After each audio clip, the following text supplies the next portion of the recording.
Assalamualaikum warahmatullahi wabarakatuh. Di sini saya akan menjelaskan tentang manajemen lingkup proyek bermata kuliah manajemen perangkat lunak. Sebelum saya menjelaskan, di sini saya akan memperkenalkan diri terlebih dahulu. Di sini saya bernama Novianti Putri Widayani, NPM 19630690, kelas 6C reguler pagi Banjarmasin.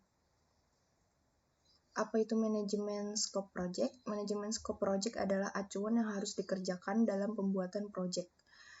Manajemen scope project ini meliputi mendefinisikan, mengendalikan pekerjaan mana saja yang termasuk bisa dikerjakan dan yang tidak bisa dikerjakan. Nah, di sini ada siklus hidup project. Manajemen scope project diterapkan pada tahapan yang pertama itu initiating, yang kedua planning, yang ketiga controlling. Manajemen scope pada tahapan initiating adalah kita harus membuktikan proyek tersebut memiliki value dan layak dijalankan. Jadi kita menganalisis apakah proyek ini memiliki manfaat yang besar untuk kita jalankan atau tidak. Nah, di sini ada metode seleksi proyek.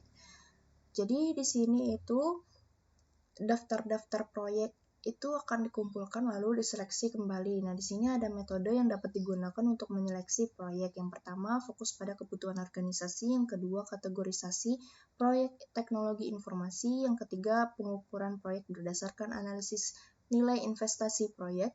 Yang keempat, menggunakan model skor berbobot. Nah, pada tahap initiating ini menghasilkan bagan proyek.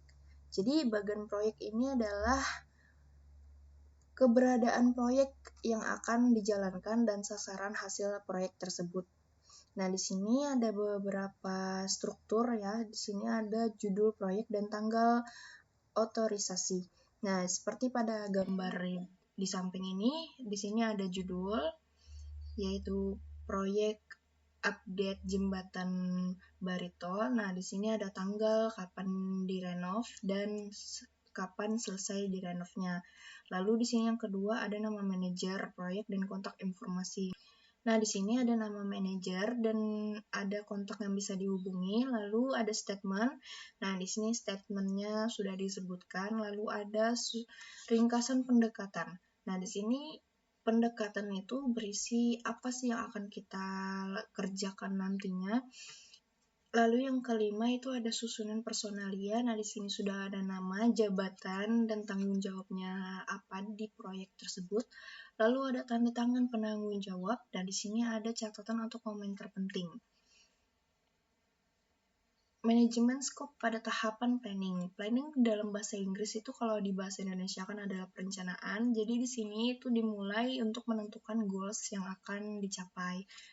Nah, jadi kita membuat proyek itu tidak asal-asalan, ada juga tujuan yang akan dicapai. Lalu manajemen scope pada tahapan controlling.